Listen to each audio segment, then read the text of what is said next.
محمد حسن خان غیرت. ترانه سرا شیخ یوسف ناظری. جفتی احمد قائد حسن رهدویی. تنظیم محمد پاکروان با همکاری هشام واحدی.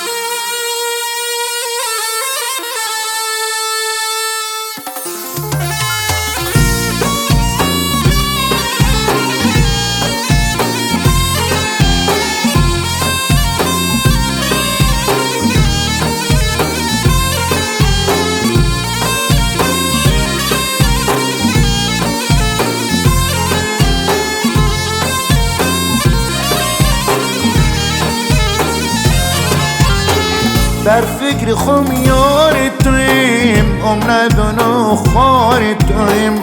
خود نگوتیم که بی وفاش باریت سر بار تویم، باریت سر بار تویم.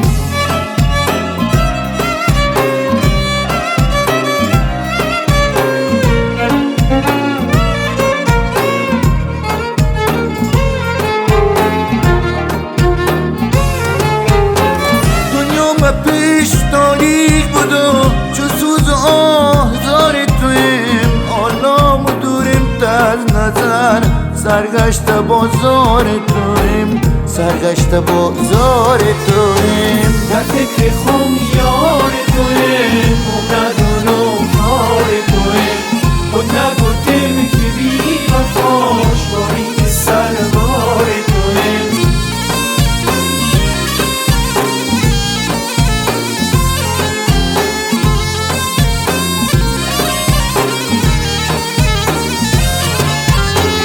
خیلی زرنگی کار و تیش در سایه انبار تویم.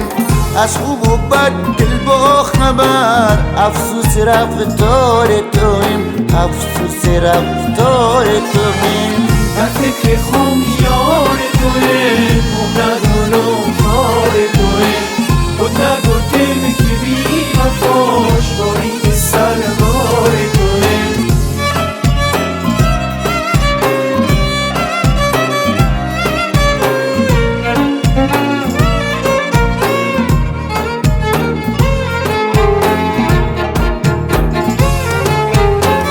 مجنون مهم یا که تویش، سوخته و انگار تویم. خار و گرفتار ناظری، تعجب از کار تویم، تعجب از کار تویم. در فکر خمیار تویم، ندون و کار تویم. خود نگوتیم که بی وفاش باریت سر بار تویم.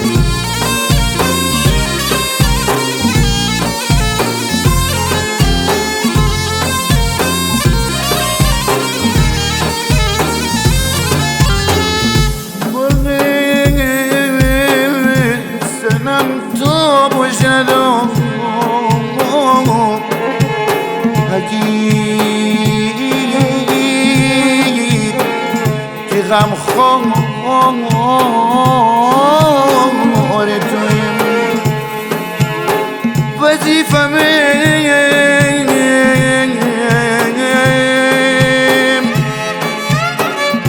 انجامتیم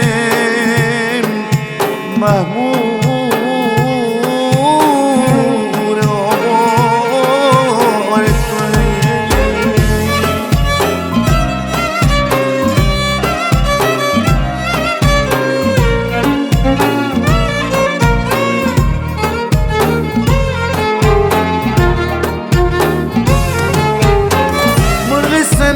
تابوش ندو اگید که غم خار تویم. وظیفه من انجامتیم، مامور آمار تویم، مامور آمار تویم. در فکر خمیار تویم، ندون و کار تویم. خود نگوتیم که بی وفا